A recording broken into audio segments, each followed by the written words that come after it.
Hello everyone, and welcome to our presentation. My name is Ghalia, and today I have with me the rest of our tutorial that's going to be presenting today. That's Dannielle, Dean, and Lynn. And today we will be talking about our study on bilingualism, auditory distraction, and verbal memory. So let's get started. The main focus of our study is the cocktail party effect, which is when a person is distracted from a conversation when they hear understandable speech in the background. It is a common effect, but we wanted to know how it manifests itself for bilingual individuals. So we know from a study on the cocktail effect for bilinguals that recruited French speakers who are also bilingual in Italian, that these participants were less distracted when asked to detect French words embedded within an audio clip presented in French, which is their first language, than in their lesser known language. We also know that hearing recognizable speech hinders performance during reading, comprehension, and memory tasks. And scientists and psychologists alike theorize that this happens because the system that is used to process the audio is also the same system being used to process the verbal task in front of you, meaning that both the verbal task and the audio are processed using the same system at the same time. Finally, we do know that bilinguals are more resistant to distraction given their ability to process and inhibit use of both languages. So, in the end, we wanted to ask, in the context of learning and memory, does French-English bilinguals' ability to memorize words in one language or the other differ based on whether they hear background speech in the same or different language than the words to be memorized? For example, when trying to learn English words, does hearing English speech distract more than French?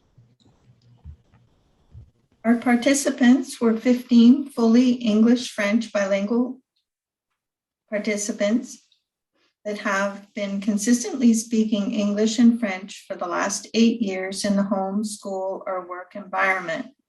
The mean age was 24 years old with a range of 18 to 42 years. We also had our participants report their level of French fluency compared to their English fluency on a scale of 1 to 9, where 1 is my French is very good, but weaker than my English. 5 is my French is as good as my English, and 9 being my French is better than my English.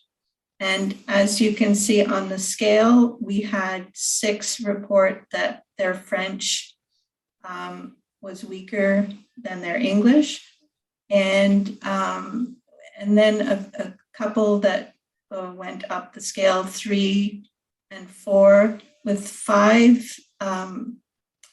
My French is as good as my English, having 4 participants, and then just 1 in each of level 6 and 7. Thus, this graph shows that the majority of our participants leaned more to the fact that their French was weaker than their English. So our study consisted of a study phase in which participants were asked to memorize a set of 15 words while listening to a news clip. Words were presented sequentially with a 1-second interval between each word. This was then followed by a recognition phase where participants were shown words and were asked to determine whether the words shown were either old, i.e. were studied, or new, i.e. words that were not studied. This was measured by adopting a signal detection type analysis where mistakes were defined firstly as being either misses, that is, when a word presented was an old word, the participants identified it as a new word over a total of 15 words. And secondly, as false alarms, that is, when the word was a new word, but participants identified it as an old word for a total of 9. Our participants were all exposed to 4 conditions. In the first one, they had to study 15 English words, the second 15 French words, the third having a different set of 15 English words, and lastly, a different set of 15 French words. All of the words were chosen by random with the only criteria of having 2 to 3 syllables. The words were organized in a way that participants studied 15 words as well as 9 additional words in the recognition phase for a total of 24 words in each condition.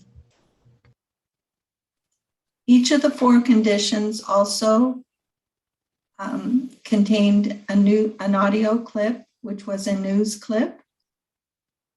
And while the participants were engaged in the task, 2 of the conditions, the audio news clip was in the same language as the words.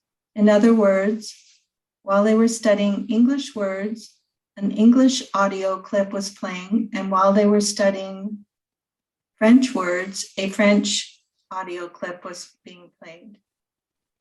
In the 2 other conditions,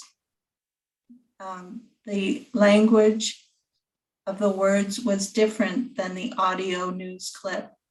In other words, while they were studying English words, a French news audio clip was being played, and while they were studying the French words, an English news audio clip was being played. In order to ensure that the study had good internal validity, the order of the conditions were counterbalanced across the participants. Furthermore, all words were presented in random order for each participant. Participants were never exposed to the same words. All words and all news clips are in all 4 conditions. And lastly, all news clips have the same voice used throughout. Okay, so here are the results that we collected from the study. As you can see from the bar graphs showcasing the average number of misses and the average number of false alarms across all of our conditions, no significant difference was found for the number of misses across all conditions, but our study did detect a modest interaction when it comes to the number of false alarms. More specifically, when hearing English words, the average number of false alarm is significantly larger when hearing French news clips than English ones. And as you can see, our t-test had a p-value that was less than 0.05. However, when learning French words, the average number of false alarms is not different regardless of whether the participants heard French or English news clips. And as you can see here, the p-value for our t-test was above 0.05.